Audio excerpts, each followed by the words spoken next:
Pinky promise. My mother used to say that children always make the silliest promises. I'll live with my best friend forever. I'll never love anyone else. When we grow up, we'll marry each other. She laughed when she heard me say that last one at age 8. I was standing in the middle of Sean's backyard, both knees muddy from playing makeshift baseball with an old broom. Sean wore a baseball glove nearly as big as his face, golden hair tousled by the summer wind, while I held a plastic ring I'd gotten from a vending machine candy box. "I'm serious," I said with all the conviction a child could muster. "If neither of us marries anyone else, then we'll marry each other." Sean laughed so hard he nearly fell off the swing. "Okay, promise." Then he held out his pinky finger. I hooked my finger into his under the summer sun in the small town of Cedar Hill, Oregon, and believed there was nothing more real in the world than that promise. 10 years later, I ran into Sean on the first day of college at UC Berkeley. And damn, he was handsome enough to make my heart stop for a few seconds. I was dragging my suitcase through the crowded dormitory area when I heard someone call out behind me, "Come." I turned around. Sean stood beneath a red maple tree in early autumn, nearly half a head taller than me, broad-shouldered in a gray school hoodie, those familiar blue eyes looking at me as though we'd only been apart a weekend instead of years. My mind immediately flashed to the image of that muddy-kneed 8-year-old. But the person standing before me now was someone who made every passerby do a double take. "Holy shit!" I burst out laughing. "Sean!" He stepped forward and hugged me tight. It was a hug that made me freeze for a few seconds. The faint scent of woody cologne, the warmth radiating from his tall frame, the arms wrapped around my back so naturally, as though we'd never lost touch. "I can't believe I'm actually seeing you again," Sean said. "Me neither." Truthfully, after Sean's family moved to Seattle during middle school, we gradually lost contact. At first, we still video called. Then the texts became sparse. Then we disappeared from each other's lives like so many childhood friendships do. Until today. "You really go to Berkeley?" I asked. "Business major." Sean shrugged. "And you?" "Film production." "Sounds exactly like Cameron." I laughed. Still that same way of talking that made me feel both annoyed and happy at the same time. Sean glanced at my suitcase and raised an eyebrow.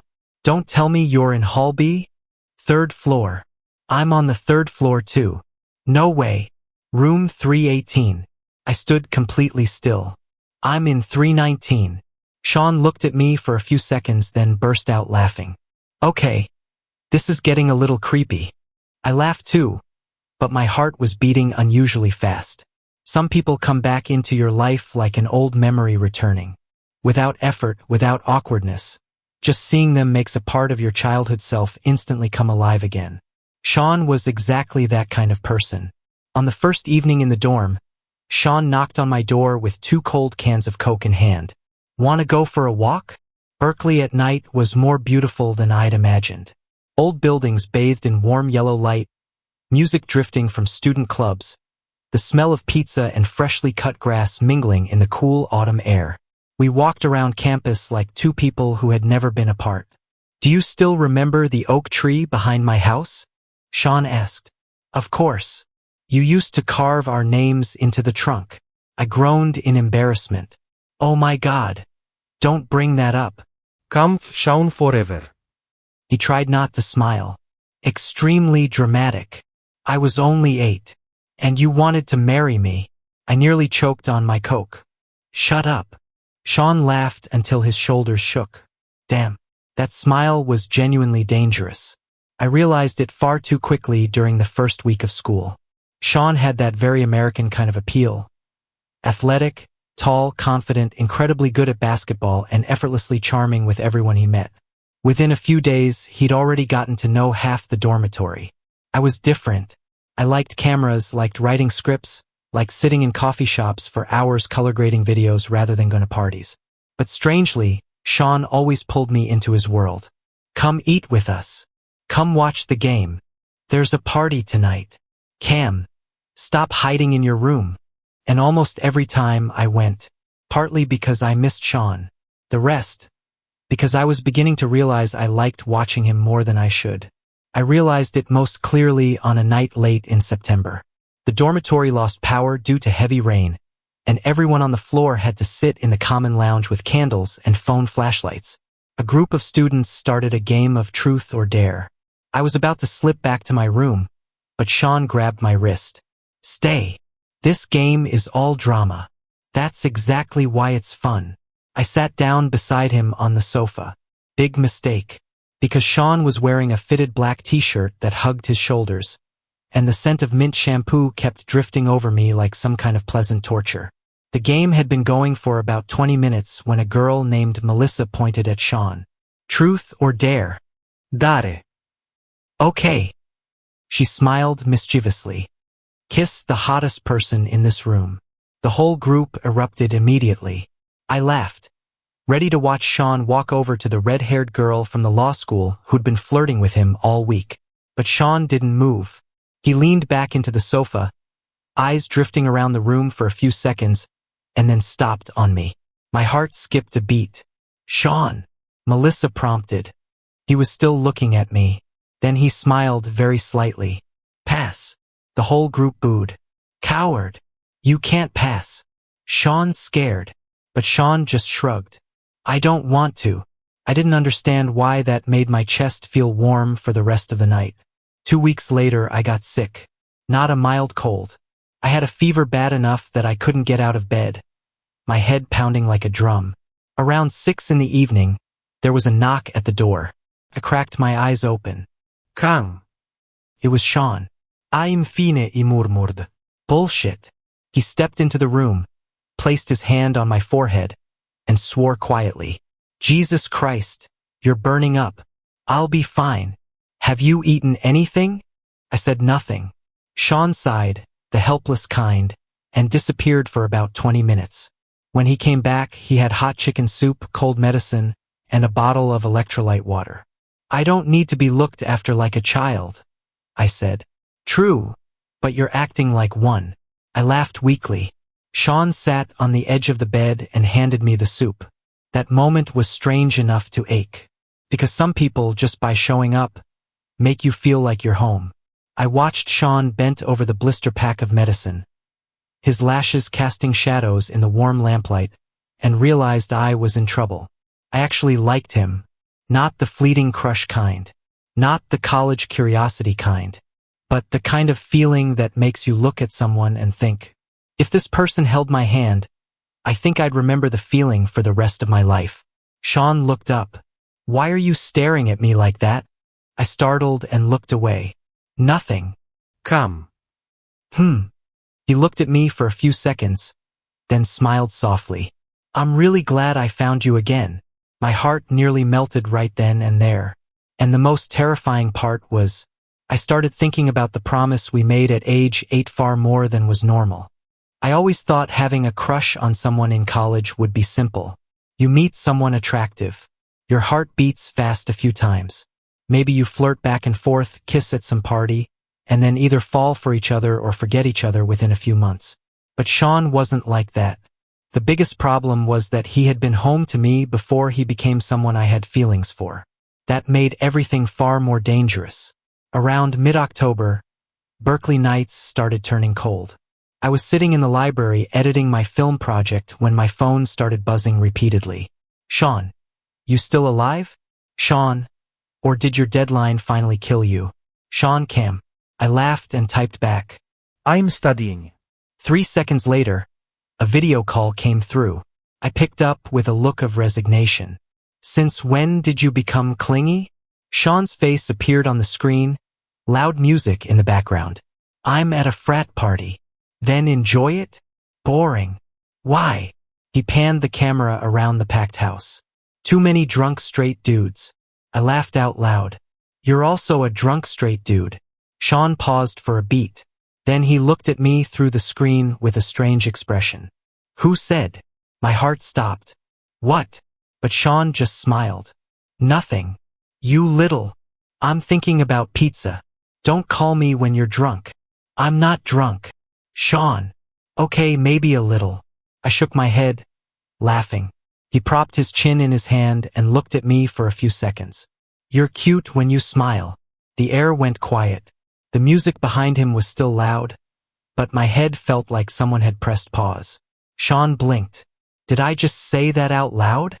Yeah. Oops. I tried to keep my voice even. Go to sleep, idiot. Only if you promise not to stay up until 4 a.m. editing videos. No promises. I hate that you don't take care of yourself. Something tightened very gently in my chest.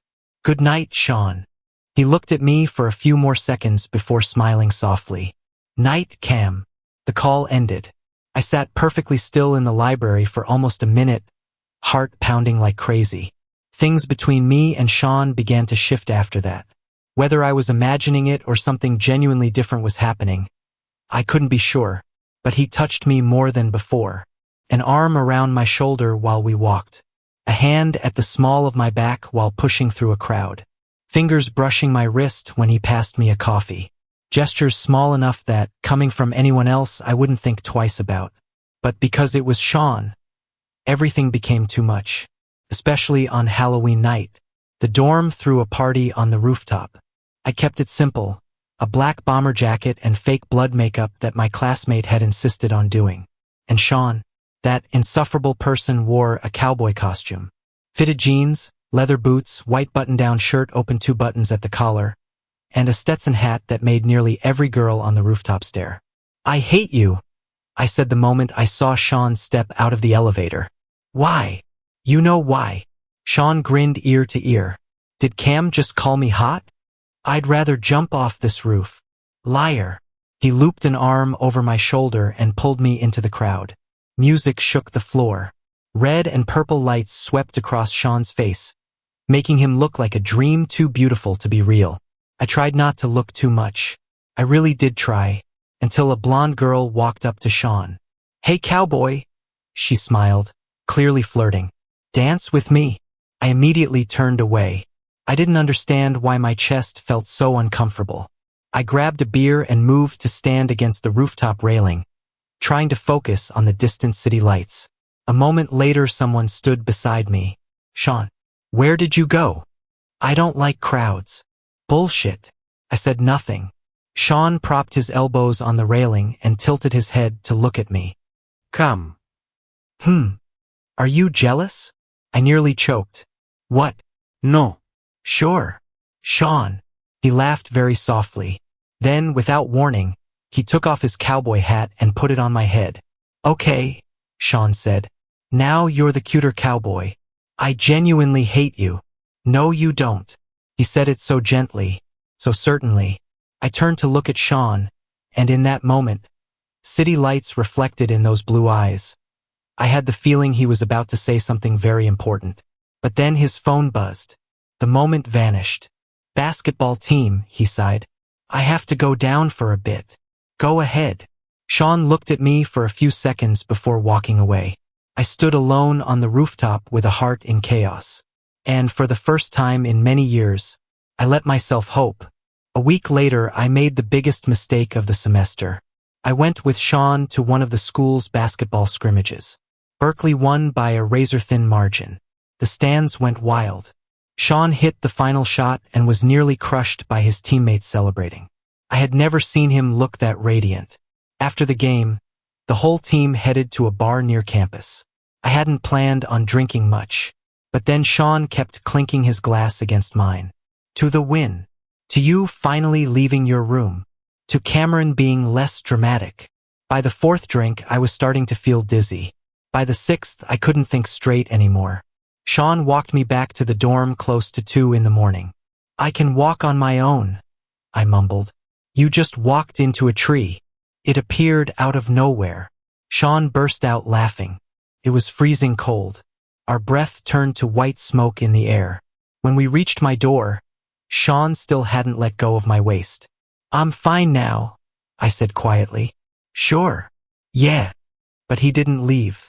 We were standing very close to each other in the quiet hallway. Too close. I could smell the beer and mint on Sean's breath.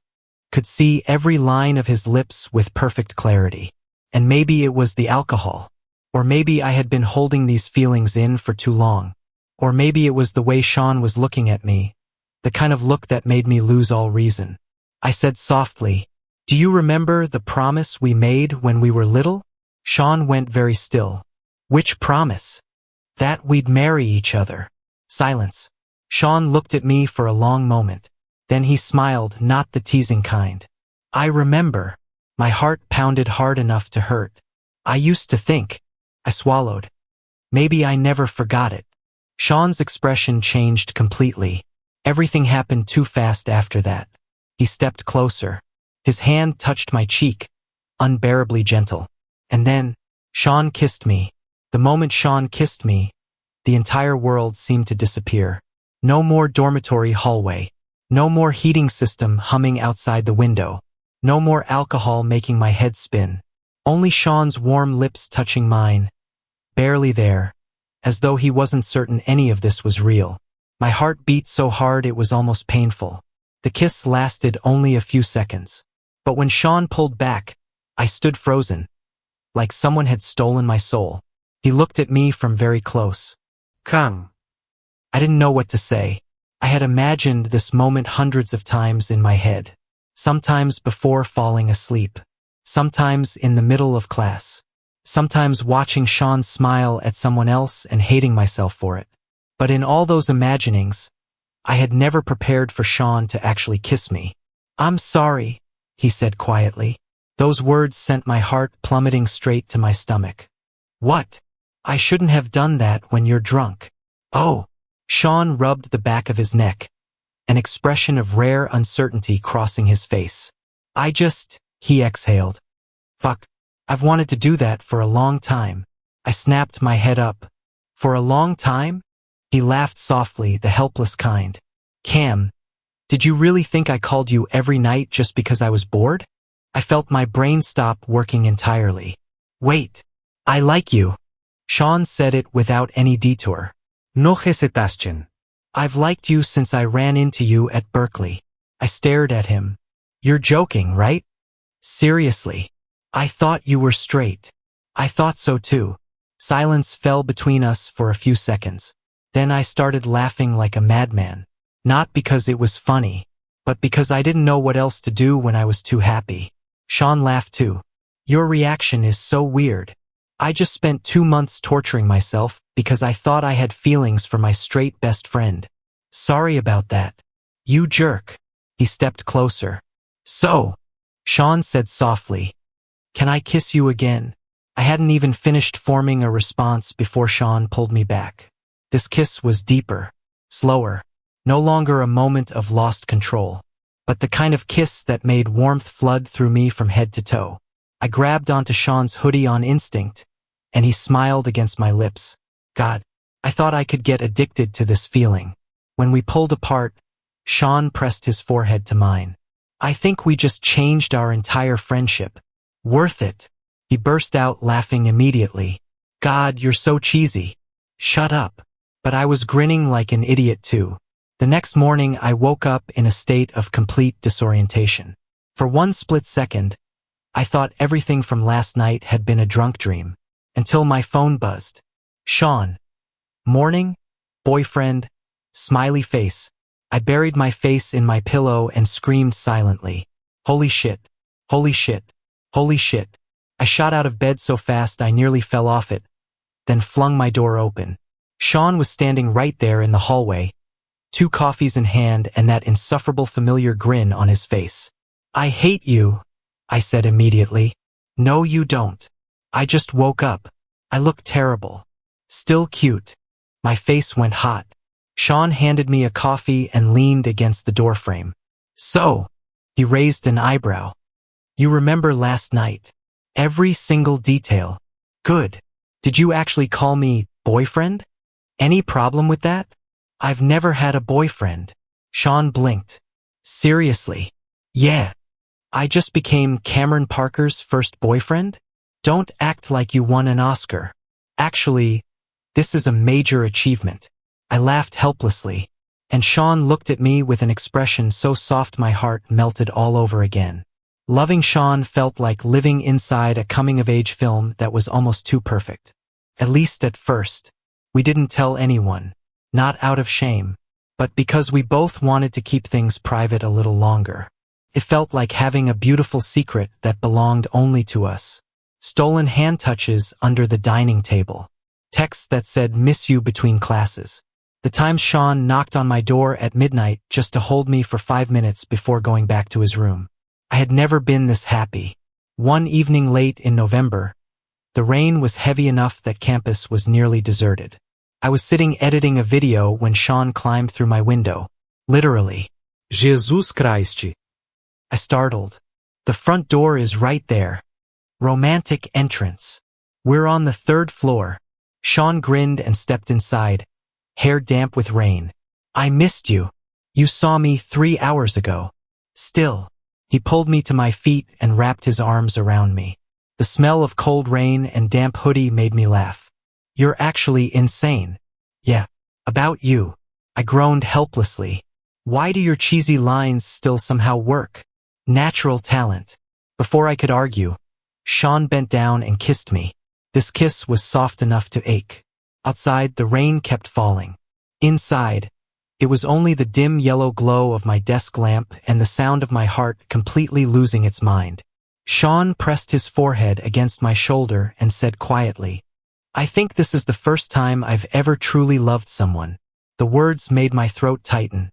I held him closer. Me too. Thanksgiving was approaching, and that's when things began to get complicated. I'm going back to Seattle for a few days, Sean said over dinner in the cafeteria. I went very still. Oh, what's wrong? Nothing. But Sean knew me too well. Come. I sighed. I shrugged. I hate having to be away from you. Sean's expression softened. You know we'd only be apart 4 days, right? I'm dramatic. Very. He smiled and took my hand under the table. Come with me. I blinked. To Seattle? Yeah. I can't just randomly show up at your house on Thanksgiving. Why not? Because it's a family holiday.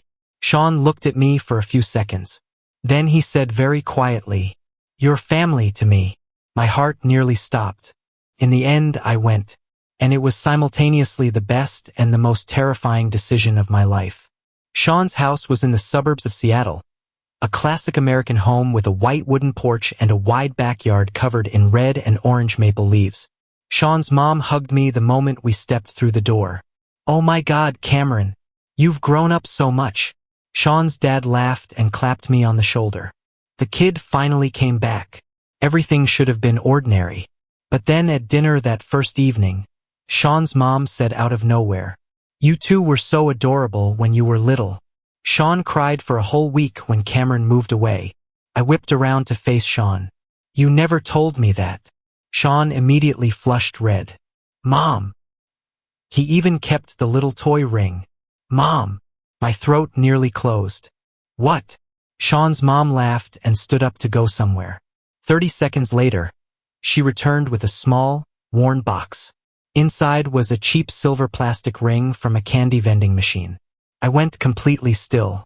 Sean was looking somewhere else like he wanted to vanish off the face of the earth. You still kept it? I asked quietly. He mumbled. I told you not to bring it out. Sean. He finally looked at me, and I saw that those blue eyes were completely serious. I never forgot that promise. Couldn't sleep that night, partly because of mild jet lag. The rest because Sean had kept a plastic toy ring for over 10 years. I lay in the guest room staring up at the dark ceiling, my heart beating erratically every time I remembered the look in Sean's eyes when he said that. I never forgot that promise. God, how was anyone supposed to handle that? Around 1 in the morning, the door quietly opened. I knew you weren't asleep, Sean whispered. I hate that you know me so well. He laughed softly and slipped inside, wearing his gray hoodie and sweatpants like it was the most natural thing in the world. Move over. Sean, this is your parents' house.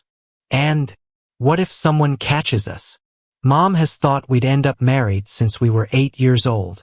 He shrugged. She probably won't be that shocked. I buried my face in the pillow and groaned. Sean climbed into bed and lay beside me in the dark. That moment felt too familiar, too warm, like we had been doing this our whole lives. I still can't believe you kept that ring, I said quietly. I don't even know why I did. Bullshit. He laughed softly. Okay, fine. Sean turned to look at me. Maybe because when we were little, you were the most important person in my life. Something tightened in my chest. I used to think, he said slowly. After we moved, we'd gradually forget each other like every other childhood friendship. Yeah, but I couldn't forget. I was quiet for a moment, then asked something that had been stuck in my head for a long time. When you saw me again at Berkeley, I swallowed. Did you like me right away? Sean laughed very softly. Come. You stepped out of that car in that ridiculous red flannel shirt. Hey, and your hair was longer than when we were kids. He smiled. I looked at you for about 5 seconds and thought, I'm done for. My face burned immediately. I hate that you know how to make me blush. Impossible not to. I turned to look at Sean in the dark. He really was too handsome. Not the flawlessly sculpted, magazine model kind of handsome, but the kind where the more you look, the less you can stop. Especially when Sean looked at me with those soft eyes. Can I ask you something? I said. Anything. Have you ever dated anyone before me? A few people. A quiet pang hit my chest, even though I knew it was nothing strange. Sean seemed to sense it immediately. Jealous. No. Liar. I glared at him in the dark. Sean laughed and lightly brushed his fingers against my wrist. But no one was like you. Every irrational pang of jealousy dissolved at once. I hated how Sean always knew how to do that.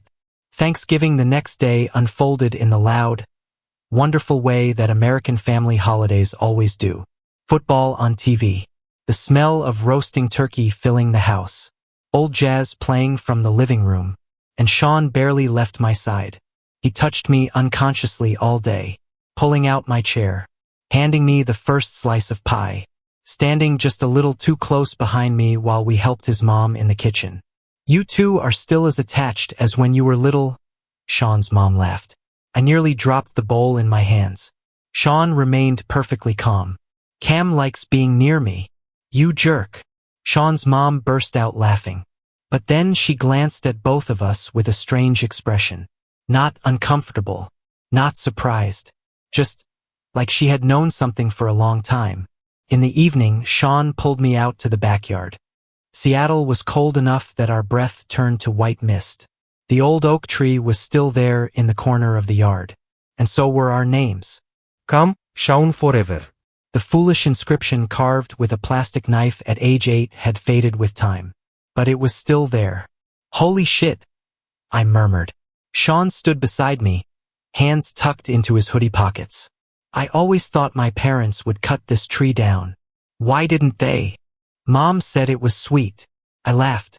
A cold wind swept through and made me shiver. Immediately, Sean took off his jacket and draped it over my shoulders. You'll get cold. I'm fine. Sean. Come. He looked at me and smiled.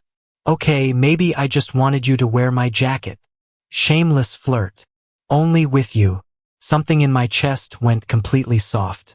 We stood in silence for a moment under the warm yellow light from the porch. Then Sean asked out of nowhere, Are you scared?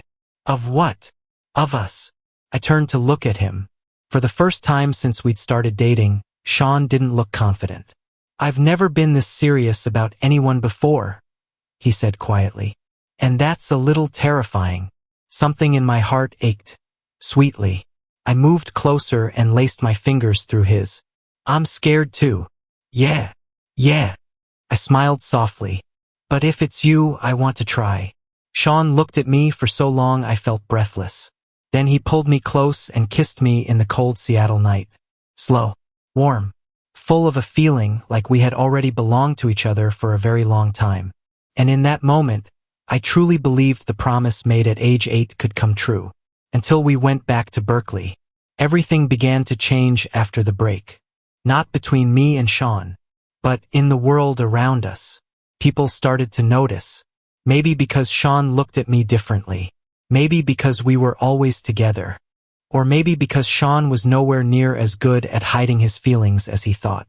Okay, my classmate Lisa said, sitting beside me at the cafeteria. I have to ask. Ask what? Are you and Sean dating? I nearly choked on my water. No.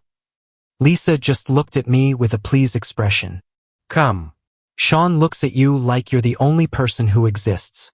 My face went hot. It's not that obvious. Babe. Lisa laughed. It really is. Before I could respond, Sean appeared behind me and leaned down to press a light kiss to the top of my head. Hey! Lisa looked at me with total victory. I wanted to dig a hole and climb into it right then and there. That evening I talked to Sean in his room. We're not exactly subtle anymore. Sorry. He still wore that completely innocent smile. I forgot. You literally kissed my head in the middle of the cafeteria. And, Sean, he laughed and pulled me onto his lap. I don't like pretending you're not my boyfriend. My heart went soft all over again. That was the biggest problem with Sean. I had never once won against him. Aren't you scared? I asked quietly. Of what? What people think? Sean looked at me for a few seconds like he didn't understand the question. Then he shrugged. No. Just like that. Come. His hand moved gently to the back of my neck. I spent more than 10 years to find you again. His gaze softened. I don't want to waste more time pretending. I felt my heart completely melt. Then Sean smiled. Besides. You're too cute to hide. Shut up. He laughed and pulled me down to kiss me again. But just as our lips touched, the door flew open. Jocho. Oh. Both Sean and I froze. 3 members of the basketball team stood in the doorway, staring at us in complete shock. One of them blinked. Another said exactly one thing. Holy shit.